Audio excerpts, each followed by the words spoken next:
औज़ु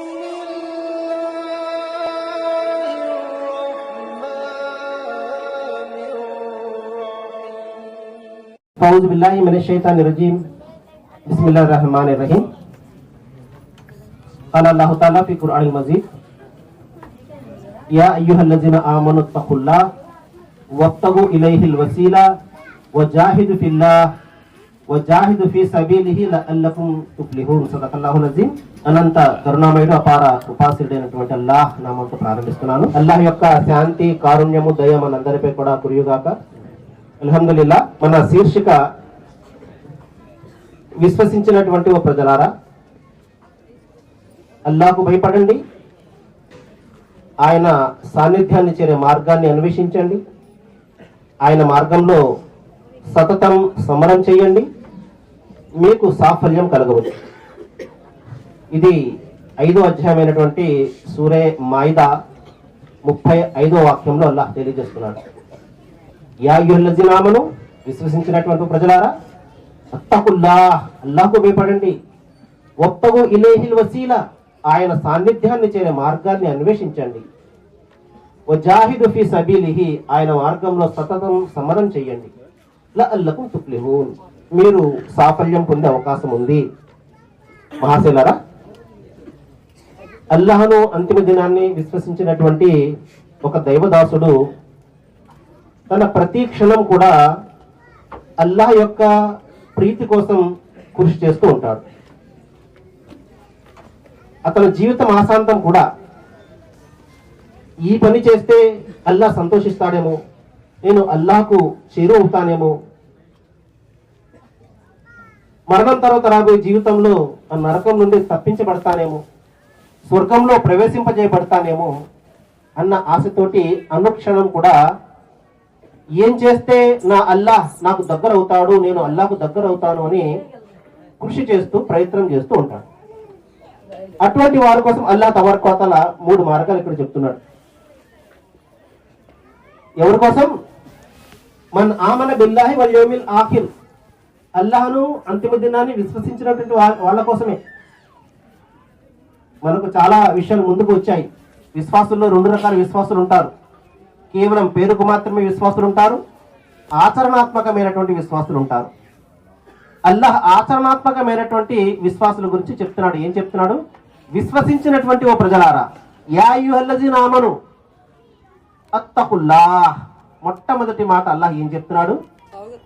మీరు దావా చేస్తున్నారు కదా, మేము అల్లాహ్ను విశ్వసించాము, అంతిమ దినాన్ని విశ్వసించాము, ప్రవక్త ముహమ్మద్ సల్లల్లాహు అలైహి వసల్లం వారు మా ప్రవక్త, మా ప్రియ ప్రవక్త అని మీరు దావా చేస్తున్నారు కదా, అయితే వినండి, మీరు మళ్ళా విశ్వాసాన్ని తీసుకురండి, ఆయనకు భయపడండి అంటున్నారు. అల్లాహ్కు భయపడడం అంటే ఏమిటి?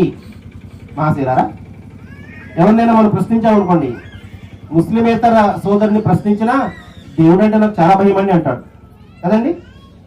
అతను ఒకవేళ ఆస్తికుడు అయితే, నాస్తికుడు అయితే వేరే సంఘటన అనుకోండి. అల్లా భయం అంటే ఏమిటి? తఖ్వా. చాలా సందర్భాల్లో మనకు ఖురాన్లో తఖ్వా వస్తుంది. ప్రవక్త ముహమ్మద్ సల్లల్లాహు అలైహి వసల్లం అడిగారు, ప్రవక్త తఖ్వా అంటే ఏమిటి అని చెప్పి. ఎవరిలో ఎంత తక్కువ ఉందో మనం లెక్క కట్టగలమా? ఏమంటే పలానా వ్యక్తిలో ఒక 2 కేజీలు తక్కువ ఉందని, పలానా వ్యక్తి చాలా మంచి తక్కువ అండి, సుమారు 10 కేజీలు ఉంటుందని మనం లెక్క కట్టగలమా? ప్రవక్త ముహమ్మద్ సల్లల్లాహు అలైహి వసల్లం ఏం చెప్తారంటే తఖ్వా హాహునా అన్నారు. ఇలా గుండెల మీద చేపెట్టి తఖ్వా హాహునా, తఖ్వా ఇక్కడ ఉంటుంది, గుండెల్లో ఉంటుంది. అంటే మన హృదయం తెలియజేస్తుంది మనలో ఎంత తక్కువ ఉన్నదో ఏంటో అని. అల్లాహ్ చెప్తాడు ఖురాన్లో, ఫలా తుజక్కు అన్ఫుసకుం, మీ పవిత్రతల గురించి మీరు గొప్పపోకండి అంటాడు. మీలో ఎంత తక్కువ ఉందో, మీ పవిత్రత ఏంటో అల్లాహ్కు తెలుసు. మహాశీలారా, తక్కువ ఏమిటంటే ప్రతి క్షణం కూడా అల్లాహ్కు ఇష్టమైనటువంటి జీవితం గడపడం. నాకు ఎంత కష్టమైనప్పటికీ కూడా ఒకవేళ అది అల్లాహ్కు ఇష్టమైతే అది చేయడం, నాకు ఎంత కష్టమైనప్పటికీ కూడా ఒకవేళ అది అల్లాహ్కు ఇష్టమైతే దాన్ని వదిలేయడం. అంటే ఒక విధంగా చెప్పాలంటే అల్లాహ్ ఇష్టమే నా ఇష్టం, అల్లాహ్కు ఇష్టం కానిదే నాకు కూడా అయిష్టం. ఇది తఖ్వా అంటే. అలాగే మంచి వైపునకు వెళ్ళడం, మంచి వ్యక్తుల సాంగత్యం, చెడు నుండి స్వయంగా మనం ఆగిపోవడం, ఇతరులను ఆపడం, ఇవన్నీ కూడా తక్కువ యొక్క చిహ్నాలే. మహాప్రవక్త ముహమ్మద్ సల్లల్లాహు అలైహి వసల్లం వారు ఒక చక్కటి ఉదాహరణ ద్వారా తక్కువ అంటే ఏమిటో మనకు తెలియచెప్తారు. ఏం చెప్తారు అంటే, ఒక వ్యక్తి అడవిలో ప్రయాణం చేస్తున్నాడు. చిట్టడవి, ఒక సన్నటి బాట ఉంది, అటు ఇటు కూడా ముళ్ళ చెట్లు ఉన్నాయి. అటువంటి సందర్భంలో అతను తన బట్టలన్నిటినీ కూడా ఒక చోట చేర్చుకుని చాలా జాగ్రత్తగా ముళ్ళు తన బట్టలకు తగలకుండా అతను ఆ గమ్యాన్ని దాటుతాడు, ఆ దారిని దాటి తన గమ్యాన్ని చేరుతాడు. లేదా అతను మొత్తం విరబూసుకుని వెళ్తాడు బట్టలను, వెళ్తే ఏమవుతాయి, ఆ బట్టలు ఆ ముళ్ళ కంచె తగిలి బట్టలన్నీ చిరిగిపోతాయి. అదేవిధంగా ఒక దైవదాసుడు కూడా ఈ ముళ్ళు లాంటి ఈ ప్రాపంచిక వ్యామోహాలను తప్పించుకుంటూ వాటికి దూరంగా ఉండలేడు, వెళ్ళాలి తప్పనిసరిగా. తన గమ్యాన్ని చేరాలి అంటే తప్పనిసరిగా ఈ ముళ్ళ బాట నుండి ఈ ముళ్ళ కంచెను దాటుకుంటూ అతను వెళ్ళాలి. అలాగ చాలా జాగ్రత్తగా ఈ ప్రాపంచిక తలుగు బెన్నుకులు తనకు తగలకుండా ఈ జీవితపు ఈ ప్రయాణం ఏదైతే ఉందో దాన్ని జాగ్రత్తగా ప్రయాణించి ముగించుకుంటాడు. ఇంకొక అద్భుతమైనటువంటి ఉదాహరణ దైవ ప్రవక్త తెలియజేస్తారు సల్లల్లాహు అలైహి వసల్లం వారు. ఒక వ్యక్తి ప్రయాణం చేస్తున్నాడు, నది అడ్డుగా వచ్చింది. ఆ నదిని దాటితే కానీ తన ఇంటికి చేరుకోలేడు. నదికి భయపడి అతను ఇక్కడే ఉండిపోయాడు అంటే తన ఇంటికి వెళ్ళలేడు. తప్పనిసరిగా నదిని దాటాలి. ఒక పడవ నది, ఆ పడవ మీద అతను ప్రయాణం చేసి ఆ నదిని దాటాలి. ప్రవక్త వారు అన్నారు, పడవ ఏదైతే ఉందో అదే నీ జీవితము, కింద నది ఏదైతే ఉందో అది ఈ ప్రపంచము అన్నారు. ఒకవేళ నదిలో ఉన్నటువంటి నీరు పడవలోకి వచ్చినట్టయితే నువ్వు మునిగిపోతావు, నీ పడవ కూడా మునిగిపోతుంది. అలాగని భయపడి దూరంగా ఉన్నావంటే నీ గమ్యాన్ని చేరుకోలేవు. ఎలా ప్రయాణం చేయాలి అంటే నదిపై పడవ ఏ విధంగా అయితే నీటిని అది లోపలికి తీసుకోకుండా జాగ్రత్తగా ఎలాగైతే పడవ ప్రయాణం చేస్తుందో నువ్వు కూడా ఈ ప్రపంచంలో అలాగే ప్రయాణం చేయాలి. ఈ ప్రపంచం మీద ప్రయాణం చేయాలి, కానీ ప్రపంచం నీలో రాకూడదు అన్నారు మహాశిలారా. తక్కువ కలిగినటువంటి వ్యక్తి ఈ విధంగా జీవితం ఉంటుంది. అనుక్షణం కూడా బేరీజు వేసుకుంటూ ఉంటాడు. నేను చేస్తున్నటువంటి పని ప్రజలకు ఇష్టం కాదు, అల్లాహకు ఇష్టమా కాదా? నేను చేస్తున్నటువంటి పని ప్రజలకు చాలా కష్టంగా ఉంది, కానీ అల్లాహకు ఇష్టమా కాదా? ఈ విధంగా అతని జీవితం ఉంటుంది. మన జీవితం కూడా అలాగే ఉండాలి. అదే సందేశాన్ని అల్లాహ్ తబారక వ తఆలా ఇక్కడ ఇస్తున్నాడు. విశ్వసించినటువంటి ప్రజలారా అల్లాహకు భయపడండి, హక్క తుకాతిహి అంటాడు. మళ్ళా అల్లాహకు ఏ విధంగా భయపడాలో ఆ విధంగా భయపడండి. మీరు అనుకున్నట్లు కాదు, అల్లాహ్ అనుకున్నట్లుగా మీరు భయపడండి. అల్లాహ్ లిస్టులో మనం ఉన్నామా లేదా అనేది ఆలోచన చేసుకోండి. ప్రపంచ ప్రజల దృష్టిలో లేకపోతే మరొకరి దృష్టిలో మనం ఉన్నామా కాదు, అల్లాహ్ దృష్టిలో ఉన్నామా లేదా మనం ఆలోచన చేసుకోవాలి. మహాశిలారా, ఇక రెండో విషయం వత్తగో ఇలేహిల్ వసీలా. చాలా ముఖ్యమైనటువంటి విషయం ఇది, చాలా జాగ్రత్తగా వినండి. అంటే అల్లాహ్ సాన్నిధ్యాన్ని చేరే మార్గాలను మీరు అన్వేషించండి. ఏ పని ద్వారా అల్లాహ్ నాకు దగ్గర అవుతాడో అన్వేషణ చేయండి, సెర్చ్ చేయండి, వెతకండి.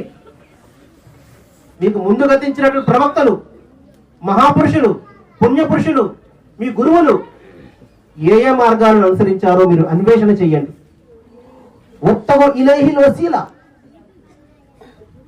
హజరత్ ఇబ్న్ అబ్బాస్ రజల్లాహు అన్హు వరకు మాట చక్కటి మాట చెప్తారు. ఏం చెప్తారంటే అల్లాహకు ఇష్టమైనటువంటిది ప్రతిదీ కూడా వసీలాయే అన్నారు. వసీలా అంటే అల్లాహ్ను చేరే మార్గం అన్నమాట, ఆ సాధనం.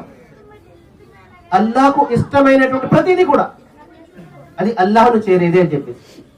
ఇప్పుడు రండి, అల్లాహ్ను చేరే మార్గాలు ఏమున్నాయి? మొట్టమొదటగా ఒకటి పరిశుద్ధమైనటువంటి విశ్వాసం. ఇది కల్తీ అనుకోండి, ఎన్ని చేసుకుంటే ఏంటి లాభం? విశ్వాసం కల్తీగా ఉంది, మకిలి పట్టేసింది, మురికి పట్టేసింది, ఏమైనా ప్రయోజనం ఉంటుందా? పరిశుద్ధమైనటువంటి పవిత్రమైనటువంటి నలిగినటువంటి మనస్సు, ఎప్పుడు అల్లాహకు మాత్రమే భయపడే మనస్సు, అల్లాహకు మాత్రమే జవాబుదారీగా ఉండే ఆ విశ్వాసం. 26వ సూర షుఆరా 88వ వాక్యం అల్లాహ్ ఏం చెప్తాడంటే యౌమ లా యన్ఫఉ మాలు వలా బనూన్. ఆ రోజుల గురించి అల్లాహ్ చెప్తున్నాడు. ఆ రోజున మీరు సంపాదించిన సంపద కానీ మీ సంతానం కానీ ఎందుకు పనికిరావు? ఇల్లా మన అతల్లాహి బికల్బిన్ సలీం, ఎవరైతే పరిశుద్ధమైనటువంటి పవిత్రమైనటువంటి మనస్సుతో హాజరవుతాడు వాడు తప్ప అంటాడు. కాబట్టి సోదరులారా, శైతాను మొట్టమొదటిగా దాడి చేసేది ఈ విశ్వాసం మీద దాడి చేస్తాడు. ఎందుకంటే వాడికి తెలుసు విశ్వాసాన్ని కొడితే మిగతాదంతా కూడా డొల్ అయిపోతుందని వాడికి తెలుసు. విశ్వాసం మీద కొడతాడు. మన విశ్వాసంలో కల్తీను పెట్టడానికి ప్రయత్నం చేస్తాడు. నిఫాక్ పాపాన్ని పెట్టడానికి ప్రయత్నం చేస్తాడు. రియాకారి ప్రదర్శన బుద్ధిని పెట్టడానికి ప్రయత్నం చేస్తాడు. నలుగురు కోసం చేసే పని ఏదైతే ఉందో దానికోసం చేస్తాడు. ఏదో ఒక విధంగా మన విశ్వాసాన్ని టూట్టు పడిచి మనం అనుకుంటాం బాగానే ఉంది కదా అని చెప్పేసి. నేను ఎప్పుడో ఒక ఉదాహరణ చెప్తుంటాను. ఒక నీటి కుండలో మనం నీళ్లు పోస్తాం, కానీ మనకు తెలియకుండా చిన్న బెజ్జం పడుతుంది కింద. చిన్న బెజ్జమే, చుక్కయే. మనం ఎంతో కష్టపడి దాన్ని నింపుతుంటాం వచ్చి, అని కొంతకాలానికి ఆ నీళ్ళన్నీ పోతాయి. అలాగా ఎంతో కష్టపడి మనం ఆరాధన చేసుకుంటాము, ఇంకా ఉపవాసాలు పాటిస్తాము, అది చేస్తాము, దాన ధర్మాలు చేసి మనము నీటి కూడా నింపుతూ ఉంటాము. కానీ కింద బెజ్జం పడిపోయింది. మన విశ్వాసంలో బలహీనత కావచ్చు, మన అమలు నలుగురికి కూడా కనిపించాలి అన్న ఆలోచన కావచ్చు, రకరకాలైనటువంటి ఆ పద్ధతులు ఏవైతే ఉన్నాయో వాటి ద్వారా మనకు తెలియకుండానే మన అమలు ఏదైతే ఉందో అది జాయి అయిపోతుంది, వేస్ట్ అయిపోతుంది. మనం అల్లాహ్ను చేరుకునే సమయంలో రిక్త హస్తాలతోటి వెళ్తాం అనుకుంటాం, బోళ్ళు సంపాదించుకున్నాను కదా అని చెప్పేసి. కానీ ఏమైపోయాయి? కాబట్టి మహాశిలరా, ఈ ప్రస్తుత సమాజంలో, ప్రస్తుత ప్రపంచంలో మనము మన విశ్వాసాన్ని, అదేవిధంగా మన ఆచరణను చేయడం ఒక ఎత్తు అయితే దాన్ని కాపాడుకోవడం మరొక ఎత్తు. చేసేది తక్కువ అయినప్పటికీ కూడా దాన్ని కాపాడుకోవడము, దాన్ని జాగ్రత్తగా మనం ఏమంటారు దాన్ని, ఏ విధంగా అయితే మనం బంగారం దాచుకుంటాం చూసారా, విలువైన వస్తువును మనం జాగ్రత్తగా దాచుకుంటాం చూసారా, అలాగా దాచుకోవాలి. లేకపోతే దొంగ ఏం చేస్తాడు, దొంగ ఎవడు, శైతాన్ ఏం చేస్తాడు, ఏదో విధంగా దాని నుండి మనల్ని తీసేసుకుంటాడు. కాబట్టి మహాశిలరా, మొట్టమొదటగా పరిశుద్ధమైనటువంటి విశ్వాసము, మనస్సు. ఏ చిన్న తప్పు జరిగినా అల్లాహ్ వైపునకు మరలిపోయే మనస్సు, అంతే తప్పించి ఏమంటారు దాన్ని, అక్కడ అంటారు కదా ఉర్దూలో, అంటే అల్లా ఇదే ఉందిలే, చిన్న తప్పే కదా, ఏమైందో పర్వాలేదులే, అల్లా క్షమించేస్తాడులే అని మొండితనం, మంకుపట్టు, ఇది ఎప్పుడు విడిచిపెట్టేయాలి మహాశిలారా. ఇక రెండు, అల్లాహ్ను చేరే ఉత్తమ మార్గం ఏమిటంటే దైవ ప్రవక్త అనుసరణ. అల్లాహ్ తఆలా ఖురాన్లో చెప్తాడు, కుల్, ఓ ప్రవక్త ప్రజలకు చెప్పండి, ఇంకొంచెం తుహిబ్బూనల్లాహ్, మీకు నిజంగా అల్లాహ్ పట్ల ప్రేమ ఉన్నట్లయితే. మనము దావా చేస్తున్నాం కదా, అల్లాహ్ అంటే ప్రాణాలు ఇచ్చేస్తామండి, మా ప్రాణాలు నీకోసం అర్పితం యా అల్లాహ్ అని చెప్పేసి మనం మాటలు చెప్తున్నాం కదా. అలాగైతే ఫత్తబిఊని, నన్ను అనుసరించండి అని ప్రజలకు చెప్పు ప్రవక్త అని అల్లాహ్ తన ప్రవక్త ద్వారా ఆదేశిస్తున్నాడు. ప్రవక్త ముహమ్మద్ సల్లల్లాహు అలైహి వసల్లం వారిని తూచా తప్పకుండా అనుసరించడం తప్ప మరొక మార్గము మనకు అల్లాహ్ను చేరేది లేదు. ఇది మనం గమనించాలి. మనకు ఖురాన్ ఉంది కదండి, సరిపోతుంది. ఖురాన్ ఒకటి సరిపోతే ప్రవక్త వారిని అల్లాహ్ పంపడం ఎందుకు? ఆయన జీవితంలో సతతం చేసినటువంటి సమరం ఎందుకు? సుమారు ఆయన జీవితాల్లో సుమారు 30 యుద్ధాలు ఆయన పాల్గొనడం ఎందుకు? సుమారు 17 సార్లు ఆయనపై హత్యా ప్రయత్నం జరిగింది. అదంతా ఎందుకు? ఆయన జీవితంలో సతతం ఎందుకు ఆయన సమరం చేశారు? ఒకవేళ ప్రవక్త అవసరం లేకపోతే మనకు మహాసేన. మూడో విషయము, షరీఫ్ మనకు చెప్పినట్టు ఖురాన్. హజరత్ అలీ వారి ఒక మాట, చక్కటి మాట చెప్తారు. ఏం చెప్తారు అంటే, దైవదాసుడా, ఒకవేళ నువ్వు అల్లాహ్తో మాట్లాడాలి అంటే నమాజ్ ఆచరించు, అల్లాహ్ నీతో మాట్లాడాలి అంటే ఖురాన్ చదువు అన్నారు. నమాజ్లో కూడా మనం అల్లాహ్తో మాట్లాడతాం, యా అల్లాహ్ నువ్వు అనంత కరుణమయుడివి, మేము నిన్నే ఆరాధిస్తాము అంటూ చెప్తూ, యా అల్లాహ్ నాకు ఇది అది నా బలహీనతలు ఈ విధంగా ఉన్నాయి అని చెప్పేసి మనం దువా చేసుకుంటాం కదా. దువా చేస్తాం, అతహయాత్రలో దువా చేస్తాం, మన కోసం దువా చేసుకుంటాం, మన సాటి విశ్వాసుల కోసం దువా చేసుకుంటాం, అల్లాహ్తో మాట్లాడతాం మనం. అదే ఖురాన్, అల్లాహ్ మనతో మాట్లాడుతూ ఉంటాడు, దాసుడా ఇలా చెయ్యి, దాసుడా అలా చెయ్యి, దాసుడా ఇలా చెయ్యి. మహాశిలారా, అల్లాహ్ మనకు ఖురాన్ ఒకవేళ మనకు పంపి ఉండకపోతే మన పరిస్థితి ఏమో అగమ్య గోచరంగా ఉండు. మనం చక్కటి ఉదాహరణ సూరత్ తాహా చివరిలో ఉంటుంది. ప్రళయ దినాన్ని అల్లాహ్ చెప్తాడు. ఒక వ్యక్తి వస్తాడు, వమన్ అరద అన్ జిక్రి ఫఇన్నహు మహీషతం జనకు వనుహుషురుహు యౌమల్ ఖియామతి అమ. ఆ రోజున మనిషిని అల్లాహ్ తబారక వ తఆలా గుడ్డిగా లేపుతాడు. ఒక వ్యక్తిని అతను అంటాడు, కాల రబ్బి లిమ హషర్తని అమ. ఓ అల్లాహ్, ప్రపంచంలో ఉన్నప్పుడు నేను చాలా బాగా చూసేవాడిని కదా, కళ్ళజోడు కూడా అవసరం ఉండేది కదా, నాకు అంత బ్రహ్మాండంగా చూసేవాడిని కదా, ఇక్కడేంటి గుడ్డివాడిగా లేపవి అల్లా. కాల రబ్బి లిమ హషర్తని అమ వకద కుంతు బసీరా కాల కజాలిక అతతుక ఆయాతున ఫనసీతలహ.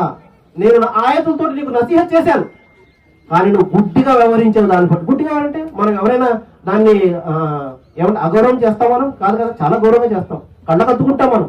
అక్కడ గుడ్డితనం అంటే ఏంటంటే అందులో ఏముందో మనం ఎప్పుడు తెరిచి చూడలేదు. ఏ ఆదేశం ఇచ్చాడో అల్లా మనం ఎప్పుడు తెరిచి చూడలేదు. ఇంకా తెరిచి చూడకపోతే, అందులో ఏముందో తెలియకపోతే ఇంకా అమలు ప్రశ్న వస్తుంది. ఎలా అమలు చేస్తాం మనం? అందులో ఏముందో తెలిస్తేనే కదా. ఇయ్యాక నాబుదు వయ్యాక నస్తైన్ అని చెప్పేసి ప్రతి నమాజులో కూడా మనం అల్లాహకు వాగ్దానం చేస్తున్నాం, నిన్నే ఆరాధిస్తాం యా అల్లా. తల తెగిపోతుంది కానీ తల మరొకరి ముందు వంగది యా అల్లా అని మనము ప్రమాణాలు చేస్తున్నాం. కానీ బయటకు వచ్చిన తర్వాత ప్రతి చోట కూడా ఈ తల వంగుతుందా? మహాశిలారా, దైవ ప్రవక్తల యొక్క జీవితాలు ఏవైతే ఉన్నాయో, వాళ్ళు చేసినటువంటి దువాలు ఏవైతే ఉన్నాయో అవి కూడా వసీలాయి, అల్లాహ్ను చేరే ఉత్తమమైనటువంటి మార్గాలే. ఉదాహరణకు చెప్తాను చూడండి. ప్రతి ప్రవక్తకి అల్లాహ్ తబారక వ తఆలా ఒక అద్భుతమైనటువంటి ఒక దువా నేర్పాడు. ఒక ప్రత్యేకమైన పరిస్థితుల్లో కష్టాల్లో ఉన్నప్పుడు చేసినటువంటి దువాలు వాడు. ఎలాంటి దువా అంటే చూడండి, మొట్టమొదటి మానవుడు, మన ఆది మానవుడు అయినటువంటి మన తాతగారు హజరత్ ఆదం అలైహిస్సలాం వారు, అల్లాహ్ ప్రపంచంలో మానవాళికి నేర్పినటువంటి మొట్టమొదటి దువా. ఎటువంటి పరిస్థితుల్లో ఆయన ఒక తప్పు చేసేసి ఏ విధంగా అల్లాహ్ను వేడుకోవాలో తెలియక ఆ విధంగా ఉన్న పరిస్థితి, ఏ విధంగా వేడుకోవాలో తెలియదు, అప్పటికి నేర్పలేదు అల్లాహ్ తబారక వ తఆలా. అప్పుడు అల్లాహ్ తబారక వ తఆలా కొన్ని పదాలు నేర్పుతాడు. ఆదం, వీటి ద్వారా నన్ను క్షమాపణ వేడు. రబ్బనా జలమ్నా అన్ఫుసనా వ ఇన్ లం తగ్ఫిర్ లనా వ తర్హమ్నా లనకునన్న మినల్ ఖాసిరీన్. మొట్టమొదటి దువా అల్లాహ్ తబారక వ తఆలా పాప క్షమాపణ నిమిత్తం నేర్పుతున్నాడు. ఎందుకంటే మనిషి జీవితంలో పాపం చేయడం అనేది అత్యంత సహజము. పాపరహితులు ఎవరు కూడా లేరు, ప్రవక్తలు తప్ప. ఇక్కడ మనము పాపరహితులు కాదు. కుల్లు బని ఆదమ ఖత్తా అన్న ప్రవక్త వారు. తప్పు చేస్తాడు బని ఆదము, ఒక ఖైరుల్ ఖత్తాఉన్ తవ్వాబిన్. కానీ తప్పు తెలుసుకున్నవాడు, మరలి వచ్చినవాడు, అల్లాహ్ను క్షమాపణ వేడుకున్నవాడు, అది అల్లాహ్కి ఇష్టమైనటువంటి వ్యక్తి. ఆయన ఆ దువా చేశారు, దువా నేర్పాడు అల్లాహ్ తబారక వ తఆలా. యా అల్లాహ్, నా ఆత్మకు నేను అన్యాయం చేసుకున్నాను, నువ్వు గాని క్షమించకపోతే నేను నాశనం అయిపోతాను యా అల్లాహ్. ఫతలక్క ఆదము మిన్ రబ్బి కలిమాతిన్ ఫతాబ అలైహి ఇన్నహు హువత్ తవ్వాబుర్ రహీం. అల్లాహ్ ఆయన యొక్క ఆ దువాను స్వీకరించి క్షమాపణను ప్రసాదించడం జరిగింది. ఇక యూనుస్ అలైహిస్సలాం వారు, మన జీవితాల్లో కూడా చాలా తొందరపాటు పనులు ఉంటాయి. అల్లాహ్ ఆదేశం ఒకటి ఉంటుంది, మనం ఒకటి చేస్తాం. ఆయన కూడా అలా చేయడం జరిగింది. అల్లాహ్ ఆదేశం రాకముందే హిజ్రత్ చేసేసారు ఆయన. అల్లాహ్ ఆదేశం రాకముందే ఒక డెసిషన్, ఒక నిర్ణయం తీసేసుకుని వెళ్ళిపోయారు. అల్లాహ్ ఆయన అగాధంలో పడేశాడు, తిమింగలం గడుపులో. చీకటిగా ఉన్నటువంటి సందర్భం, చుట్టూ ఎవరూ లేరు. చూడండి ఆ పరిస్థితి, చూడండి మన జీవితాల్లో కూడా ఆ పరిస్థితి వస్తుంటుంది. మనకు తోడు ఎవరు కూడా ఉండనటువంటి పరిస్థితి ఉంటుంది. అంత చీకటిగా కనబడుతుంది. ఏంటి నా పరిస్థితి ఎలా అయిపోయింది అనిపిస్తుంటుంది. దువా చేశారు ఆయన, లా ఇలాహ ఇల్లా అంత సుబ్హానక ఇన్ని కుంతు మినజ్ జాలిమీన్. యా అల్లాహ్, నువ్వు తప్ప మరొక ఆరాధ్యుడు లేడు, నన్ను ఆదుకునేవాడు నువ్వు తప్ప మరొకడు లేడు, నన్ను క్షమించి యా అల్లాహ్, నువ్వు క్షమించకపోతే నేను నాశనం అయిపోతాను. క్షమించడు అల్లాహ్ తబారక వ తఆలా. మూసా అలైహిస్సలాం వారి యొక్క జీవితం చూడండి. ఆయన రాజదర్బార్లో పెరుగుతారు. అటువంటి సందర్భంలో ఒక వ్యక్తిని ఆయన ఒక గుద్దుగా తను చచ్చిపోతాడు. భయపడిపోయి ఆయన మధ్యానికి వెళ్ళిపోతారు, మధ్యాహ్నం ఒక ప్రాంతానికి వెళ్ళిపోతారు. అప్పటి ఆ రోజు ముందు వరకు ఆయన రాజకుటుంబంలో రాజకుమారుని మాదిరిగా పెరిగినటువంటి వ్యక్తి. చుట్టూ మహాలు, చుట్టూ అనేక మంది మార్బలం. కానీ ఎటువంటి పరిస్థితులు వెళ్ళిపోతారు, కట్టుబట్టలతో ఆయన మధ్యన వెళ్ళిపోతారు. ఆ సందర్భంలో ఒక ఇద్దరు స్త్రీలు వాళ్ళకు ఒక సహాయాన్ని చేస్తారు, వాళ్ళ పశువులకు నీళ్లు త్రాగిస్తారు. ఆ సందర్భంలో ఒక చోట కూడబడతారు. భవిష్యత్ అంతా అగమ్య గోచరంగా ఉంది ఆయనకు. తినడానికి తిండి లేదు, బట్టలు లేవు, ఏమీ లేవు. చూడండి పరిస్థితి, మన జీవితాల్లో ఎన్ని వస్తాయి అటువంటి పరిస్థితులు. అల్లా వెంటనే మార్గాన్ని చూపిస్తాడు. ఆ ఇద్దరు స్త్రీలు వస్తారు, మిమ్మల్ని మా నాన్నగారు పిలుస్తున్నారు, మీరు చేసినటువంటి పనికి సహాయం ఏదైతే చేశారో దానికి ప్రతిఫలం ఇవ్వడానికి అని చెప్పేసి. అప్పుడు ఒక దువా చదువుతారు ఆయన, రబ్బీ ఇన్ని లిమా అంజల్త ఇలయ్య మిన్ ఖైరు ఫకీర్. యా అల్లాహ్, నీవు ఏ మేరను అవతరింపజేసినా నేను దానికి తగినవాడని, అల్లా దానికి అవసరం గలవాడని. నేను నువ్వు చిన్నదే నాకు అవతరింపజేయి, అది కూడా నాకు అవసరమే. అల్లా మనం పెద్ద పెద్ద కోరికలు ఉంటాయి కదా మనకు, అప్పుడప్పుడు అల్లా తబారక వ తఆలా చిన్నది ఇస్తాడు మనకు కదా. మనం పెద్దది కోరుకుంటాం ఏదో, కానీ మనకి చిన్నది ఇస్తాడు. ఏమో అందులోనే మన మంచిది ఉందేమో మనకు తెలియదు కదా, ఇది ఇచ్చాడు ఏంటి అని చెప్పేసి అనుకుంటాం కదా. కాదు, ప్రతి చిన్నది కూడా మనలో శ్వాస లోపలికి వెళ్తున్నది అల్లాహ్ యొక్క కారుణ్యమే. ముద్ద ఒక మెతుకు మన లోపలికి వెళ్తున్నా అది అల్లాహ్ యొక్క కారుణ్యమే. చూడండి ఎంతమంది ఐసీయూలో ఉంటారు, తినడానికి తిండి ఉండదు, తిన్నామన్నా కూడా వాళ్ళకి అవకాశం లేదు, గాలి పీల్చుకోవడానికి అవకాశం లేదు. అల్హమ్దులిల్లా మనకు అల్లాహ్ అన్ని ఇస్తున్నాడు, అంత బాగుంది మనకు. కానీ ప్రతిఫలంగా మనం ఏం చేస్తున్నామో ఒకసారి మనం ఆలోచన చేసుకోవాలి. మహాసేన హజరత్ అయ్యూబ్ అలైహిస్సలాం వారు సబరే అయ్యూబ్ అంటారు. ఆయన సహనం ఎలాంటిదంటే మామూలు సహనం కాదు. మహాశిలరా, మానవ మాత్రుడు ఎవరికి అంత సహనం ఉండదేమో అనిపిస్తుంది. ఆయన ఒళ్ళంతా కూడా పుండు పడిపోయి క్షీణించిపోయినటువంటి దశలో భార్య విడిచిపెట్టేస్తుంది, పిల్లలు విడిచిపెట్టేస్తారు, రాజ్యం పోతుంది. ఒంటరిగా ఆయన శరీరంలో ఉన్నటువంటి ఆ భాగాలన్నీ కూడా కుళ్ళిపోయి ముక్కలుగా రాలిపోతున్నటువంటి సందర్భం. అటువంటి సందర్భంలో ఆయన అల్లాహకు ఏ దువా చేస్తారు తెలుసండి, ఇన్ని మస్తనియ జుర్ర వ అంత అర్హముర్ రాహిమీన్ అంటారు. ఏమంటారంటే ఆయన షికాయత్ చేయడం లేదు, కంప్లైంట్ చేయడం లేదు అల్లాహకు. యా అల్లాహ్, నా పరిస్థితి అంటే ఎలా చేసేసావు నువ్వు, నాకు ఎందుకు ఈ అనారోగ్యాన్ని ఇచ్చావు నువ్వు. మనం ఎన్నిసార్లు షికాయత్ చేస్తాం అల్లాహకి కదా, కంప్లైంట్ చేస్తాం కదా, చిన్నదానికి ఏంటి అల్లాహ్ నాకే ఇచ్చావు ఇది, అందరూ బాగానే ఉన్నారు, నేనేంటి ఎలాగైపోతున్నాను కదా. ఆయన ఏం చెప్తారు తెలుసండి, ఇన్ని మస్తనియ జుర్ర వ అంత అర్హముర్ రాహిమీన్. యా అల్లాహ్, నాకు వ్యాధి సోకింది యా అల్లాహ్ అంటారు, కానీ నువ్వు నాకు వ్యాధి ఇచ్చావని చెప్పి చెప్పడం లేదు. ఈ దువా చదువుతున్నప్పుడల్లా నాకు కళ్ళమటి నీళ్ళు వచ్చేస్తాయి. నాకు వ్యాధి సోకిందని చెప్పేసి ఆయన తప్పంతా తన మీద పెట్టుకుంటున్నారు. నేను ఏదో చేసేసాను, అందుకని నాకు పరిస్థితి వచ్చింది. మహాశైలారా, ఇప్పుడు ఒకటి జ్ఞాపకం పెట్టుకోండి, మా అసాబక మిన్ హసనతిన్ ఫమిన్ అల్లాహ్ వమా అసాబక సయ్యతిన్ ఫమిన్ నఫ్సిక. మనిషి, నీకు ఏ మంచి కలిగినా అది అల్లాహ్ తరపు నుండి వస్తుంది, నీకు ఏ చెడు కలిగినా నువ్వు చేసుకున్న దాని ఫలితమే. ఇచ్చేది అల్లాహే, కానీ మనం కారణం అవుతాము. సమయం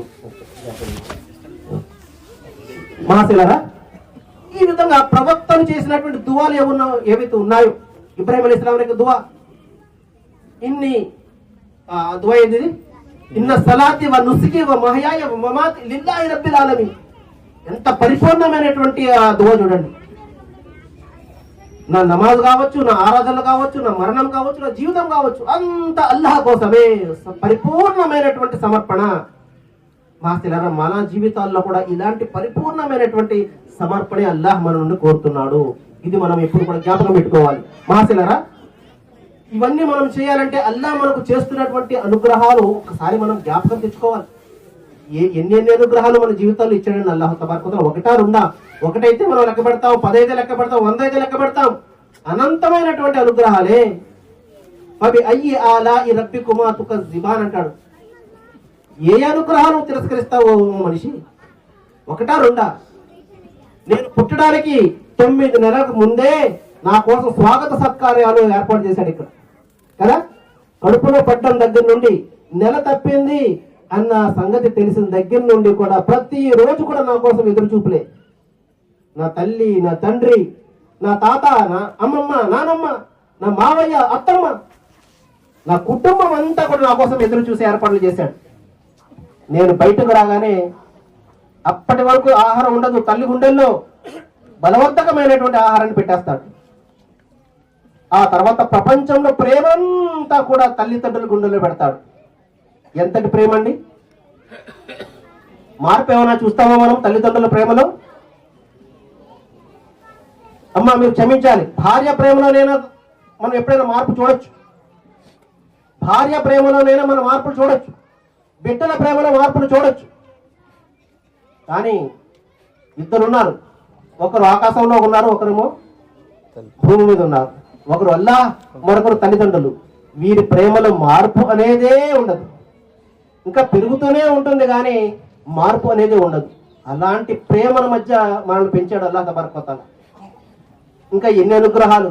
బిడ్డలు ఇస్తాడు, భార్య ఇస్తాడు, సమాజంలో పేరు ప్రఖ్యాతులు ఇస్తాడు, గౌరవం ఇస్తాడు, అభిమానం ఇస్తాడు. ఇదంతా మనం పొందిన తర్వాత ఎందుకు ఇది ఇచ్చాడు అల్లాహ్ నాకు అన్నది ఒకసారి మనం ప్రశ్నించుకున్నట్లయితే, నీ నుండి నేను ఒకటి కోరుతున్నాను దాసుడు అంటున్నాడు. నాకు ఒకటి చెయ్యి, నువ్వు ఏం చేయాలి అల్లాహ్? అల్లాహ్ చెప్తున్నాడు, ఫజ్కురూని అజ్కురుకుం, నన్ను జ్ఞాపకం చేయవయ్యా, నిన్ను నేను జ్ఞాపకం చేస్తాను అంటున్నాడు. అమ్మ నేను చెప్పే విషయాలన్నీ మగవారికి ఆడవారికి కూడా అల్లాహ్ తబారక వ తఆలా దృష్టిలో ఇద్దరు కూడా సమానమే. అన్ని అజీఉల అమిల ఆమల మిన్కుం మిన్ జక్రి వ ఉన్సా, అల్లాహ్ దృష్టిలో స్త్రీలు పురుషులు ఇద్దరు కూడా సమానమే. వమన్ యఅమల్ మిన సాలిహాతి మిన్ జక్రి వ ఉన్సా వహువ ముమిను వ ఉద్ఖులుల్ జన్న, స్త్రీలైనా పురుషులైనా వాళ్ళు విశ్వసించి సత్కార్యాలు చేసినట్లయితే ఇరువురు కూడా నా వద్ద సమానమే, స్వర్గానికి వెళ్ళేదని చెప్పి అల్లాహ్ చెప్తున్నాడు. కాబట్టి నా ఎదురుకుండా వీళ్ళు ఉన్నారు కాబట్టి నేను వీళ్ళని ఉద్దేశించి చెప్తున్నాను. కానీ మహిళలకు కూడా ఈ మాటలన్నీ మహాశీలారా, ఈ విధంగా మార్పు లేనటువంటి ప్రేమలో పెంచిన అల్లాహ్ ఏం కోరుతున్నాడంటే, నా ధర్మానికి సహాయం చేయి అంటున్నాడు. ఇన్ తన్సురుల్లాహ్ యన్సురుకుం. ఇది మన జీవిత లక్ష్యం. ఇది మనం తెలుసుకున్నట్లయితే అల్లాహ్ నాకు ఇచ్చినటువంటి అనుగ్రహాలకు నేను కృతజ్ఞత అప్పుడు తెలుపుతాను. అల్లాహ్ నాకు ఇదా, నువ్వు ఇందుక నాకు ఇచ్చింది, నువ్వు నన్ను ఏ జంతువుగాను లేకపోతే ఏ పక్షిగాను పుట్టించకుండా, లేకపోతే నన్ను ఏ అవిశ్వాసుల్లో పుట్టించకుండా నన్ను ఇంత అద్భుతమైనటువంటి చోట నేను పుట్టిస్తావా? విశ్వాసం అనే మహాభాగ్యాన్ని నాకు ప్రసాదిస్తావా? యుతిల్ హిక్మత మయ్యేషా వమ యుతిల్ హిక్మత ఫకద్ ఊతియ ఖైరన్ కసీరా. విశ్వాసం గురించి అల్లాహ్ తఆలా చెప్తున్నాడు, ఇది దక్కినవాడు ప్రపంచ సంపద అంతా దక్కినట్టే అంటాడు. విశ్వాసం మామూలు విషయం కాదు. ఒకరికి మీరు బాబు నీకు 1 కోటి రూపాయలు ఇస్తాను, అల్లాహ్ని విశ్వసిస్తావా అని అడగండి. లేకపోతే బాబు నీకు 1 కోటి ఇస్తాను, అల్లాహ్ని విడిచిపెట్టేసి మరొకరిని ఆరాధిస్తావా అని అనండి. 1 కోటి కాదు, 100 కోట్లని ఇవ్వు, నేను చేయను అంటాడు. ఎందుకంటే స్వర్గాన్ని నిర్ణయించేది ఈ విశ్వాసం అని చెప్పేసి అతనికి తెలుసు కాబట్టి, నరకాన్ని నిర్ణయించేది కూడా ఈ విశ్వాసమే అని అతనికి తెలుసు కాబట్టి అతను అమ్ముడుపోడు. అమ్ముడుపోయేది ఎవరు? విశ్వాసం ఏమీ లేనటువంటి వాడు. విశ్వాసం బలహీనలు కూడా కాదు, విశ్వాసమే లేనటువంటి వాడు. పేరుకు మాత్రమే విశ్వాసం ఉన్న వాళ్ళే అమ్ముడుపోయి మారుతుంటారు, కానీ నిజమైన విశ్వాసం ఎవరు కూడా మారరు. మహాశీలారా, ఈ విధంగా అల్లాహ్ మన నుండి కోరేది ఏమిటంటే ఏమీ లేదు. మనము సంస్కృతంలో ఒక శ్లోకం ఉంటుంది, ధర్మో రక్షతి రక్షిత. అల్లాహ్ చెప్పింది ఇదే, ఇన్ తన్సురుల్లాహ్ యన్సురుకుం, నా ధర్మానికి నువ్వు సహాయం చేయి. సహాయం చేయడం అంటే ధర్మాన్ని ధర్మంగా అనుసరించు, ఇంకేం అవసరం లే. ధర్మం ఏదైతే చెప్పిందో దాని ప్రకారం జీవితం గడుపు. నువ్వు నీ సొంత ఆలోచనలు పక్కన పెట్టు, నీకు నచ్చింది పక్కన పెట్టు. ధర్మం ఏదైతే చెప్పిందో దాని ప్రకారం ఆచరించు, అది నీకు సహాయం చేసేది. అదే నువ్వు నాకు సహాయం చేసేది. మనం ఏదైనా చేయగలం అల్లాహ్కు చెప్పండి. చిన్న చీమకు కూడా ప్రాణాన్ని పోయినటువంటి బలహీనమైనటువంటి వాళ్ళం మనం. అల్లాహ్ కొడితే ఏమివ్వగలం మనం? ప్రపంచ సంపద అంతా కూడా ఆయనదే కదా, ఆయనే కదా వారసుడు. మన దగ్గర ఏముందంటే అల్లాహ్ ఇచ్చినటువంటి ప్రాణం ఉన్నది. ఈ ప్రాణాన్ని, అల్లాహ్ ఇచ్చినటువంటి ఈ జ్ఞానాన్ని, అల్లాహ్ ఇచ్చినటువంటి ఈ శరీరాన్ని ఆయన మార్గంలో ఖర్చు పెట్టడం. ఆయన ధర్మం ఈ రోజున కోరుతుంది. ఏం కోరుతుంది? మన సమయం కోరుతుంది. ఈ రోజున మనం కత్తులు కట్టాలను తీసుకొని మనం యుద్ధం చేయాల్సిన అవసరం లేదు ఈ రోజుల్లో. 3వ వాక్యం అదే చెప్తాడు, వజాహిదు ఫీ సబీలిహి, అల్లాహ్ మార్గంలో సతతం సమరం చెయ్యండి. సతతం సమరం అంటే కత్తులు పట్టుకుని తిరగండి కాదట, అవసరం లేదు. ఈ రోజున ఈ కాలంలో మనము ధర్మానికి చేయవలసినటువంటి మేలు ఏదైనా ఉన్నది అంటే అది మన ఆచరణ ద్వారా అల్లా యొక్క ధర్మానికి సాక్షులుగా నిలబడ్డాము. మన విశ్వాసం ద్వారా అల్లా యొక్క ధర్మానికి సాక్షులుగా నిలబడ్డాము. మన వ్యవహారాలు ఏవైతే ఉన్నాయో, ఇందాకే విషయాలు వచ్చినాయి, షరీఫ్ గారు మన ముందు చెప్పారు. ధర్మంలో విశ్వాసాలు ఉన్నాయి, ఆరాధనలు ఉన్నాయి, ఆచరణలు ఉన్నాయి, వ్యవహారాలు ఉన్నాయి. వీటినన్నింటిలో కూడా మనం చాలా జాగ్రత్తగా ధర్మం ఏదైతే చెప్పిందో దాని ప్రకారం అనుసరించడమే మనం ధర్మానికి చేసే సహాయం. ఆ ధర్మం ధర్మంగా ఉంచి మన జీవితాలు మామూలుగా ఉన్నాయనుకోండి, ఇతరుల మాదిరిగానే మన జీవితాలు కూడా ఉన్నాయనుకోండి, ఏ విధమైనటువంటి లాభం లేదు. మన వంటి వ్యక్తులతో ఏం చేస్తారు, అల్లాహ్ తఆలా బాబాబు బాబాబు అని చెప్పేసి మనం బ్రతిమాలడు. మై యర్తద్ద మిన్కుమ్ మన్ దీనిహి ఫసౌఫ యఅతిల్లాహు బిఖౌమిహి. మీరు మీ ధర్మాన్ని సరిగ్గా అనుసరించకపోతే మిమ్మల్ని తీసేసి నేను ఇంకొకరిని సృష్టించుకుంటాను అంటాడు. సుమ్మల యకూను అంశాలకు వాళ్ళు మీర నమ్మకత్వం చెయ్యరు, మీలా ఉండరు వాళ్ళు. కాబట్టి మహాశిరారా, ఉమ్మతే ముస్లింలు పుట్టాము, ఇంకా మా చచ్చే వరకు కూడా అలాగే ఉంటాము, పర్వాలేదు మనకు ఒక సర్టిఫికెట్ వచ్చేసింది అని ఒకవేళ మనం భావించామంటే చాలా పొరపాటులో మనం ఉన్నాము. వలా తమూతున్న ఇల్లా వ అంతుం ముస్లిమూన్. ముస్లింలుగా తప్ప మీరు మరణించకండి అని అల్లాహ్ తఆలా మన గురించి చెప్తున్నాడు. ఎందుకు? చివరి శ్వాస వరకు కూడా గ్యారంటీ ఉండదు, జాగ్రత్త. మీ నుండి విశ్వాసాన్ని తీసేసుకోవడానికి శైతాన్ ప్రయత్నం చేస్తాడు. అది ఎలాగైనా కావచ్చు. మీ ఆచరణలో ఆ విశ్వాస బలహీనత ఉంటుంది, మీ ఆరాధనలో బలహీనత ఉంటుంది, మీ వ్యవహారాల్లో బలహీనత ఉంటుంది. మీరు మరొకరికి చేసే హక్కులు ఏవైతే ఉన్నాయో, చెల్లించవలసిన హక్కులు ఏవైతే ఉన్నాయో వాటిలో బలహీనత ఉంటుంది. అన్నింటిలో కూడా టూట్టు పొడి చేసి చివరికి డొల్లగా చేసి ఆ స్థితిలో మన మరణం వచ్చినట్టయితే ఏమవుతుంది మహాశీలారా? ఒక్క హదీస్ చెప్పి నేను ముగించేస్తాను. ప్రవక్త సల్లల్లాహు అలైహి వసల్లం చెప్తారు, ముఫ్లిస్ అంటే ఎవరో మీకు తెలుసా అన్నారు. ముఫ్లిస్ అంటే ఒక ప్రవక్త ఏమీ లేనటువంటి వ్యక్తి, తినడానికి తిండి లేనటువంటి వ్యక్తి అని చెప్పేసి సహాబాలు చెప్తే, ముఫ్లిస్ అంటే వాడు కాదయ్యా. ముఫ్లిస్ అంటే ఎవరు అంటే, ప్రళయ దినాన ఒక వ్యక్తి హాజరవుతాడు. చూడటానికి చాలా కర్మలు, చాలా ఆరాధనలు ఉంటాయి, మూటలు మూటలు, కొండలు కొండలు మాదిరిగా ఉంటాయి. కానీ ప్రపంచంలో అతను అనేక మందికి అన్యాయం చేసి ఉంటాడు, ఒకరిని బాధ పెట్టి ఉంటాడు, వ్యవహారాలు తేడా చేసి ఉంటాడు, ఒకరి హక్కులు కొల్లగొట్టుంటాడు. అక్కడ తీర్పు ఇచ్చేది అల్లాహ్ తబారక వ తఆలా. ప్రపంచంలో తీర్పు కాదు కదా, పరలోకంలో తీర్పు. అక్కడ మనం ఇవ్వడానికి ఏముండదు మన దగ్గర. మన పుణ్యాలన్నీ కూడా వాళ్ళకు పంచుకుంటూ వెళ్ళిపోతాడు. కొండల మాదిరిగా ఉన్న పుణ్యాలన్నీ కూడా కరిగిపోతాయి, ఇంకా మిగిలిపోతాయి. మనం చేసినటువంటి పాపాలు, తప్పులు, వాళ్ళ పాపాలను మన నెత్తి మీద వేస్తాడు. కొండల లాంటి పుణ్యాలు కరిగిపోయి కొండల లాంటి పాపాలు మిగిలిపోతాయి అక్కడ. వీడు నిజమైనటువంటి ముఫ్లిస్ అన్నారు ప్రవక్త సల్లల్లాహు అలైహి వసల్లం. అల్లా మనందరినీ రక్షించుకోక అటువంటి పరిస్థితులు ఉంది. మాసినారా, చివరిగా చెప్పే విషయం ఏంటంటే, ఏవైతే 3 మార్గాలు అల్లాహ్ తఆలా సాఫల్యానికి చెప్పాడో, విశ్వసించే ప్రజలారా మీరు అల్లాహ్కు భయపడండి. ఏ విధంగా భయపడాలో ఆ విధంగా భయపడండి.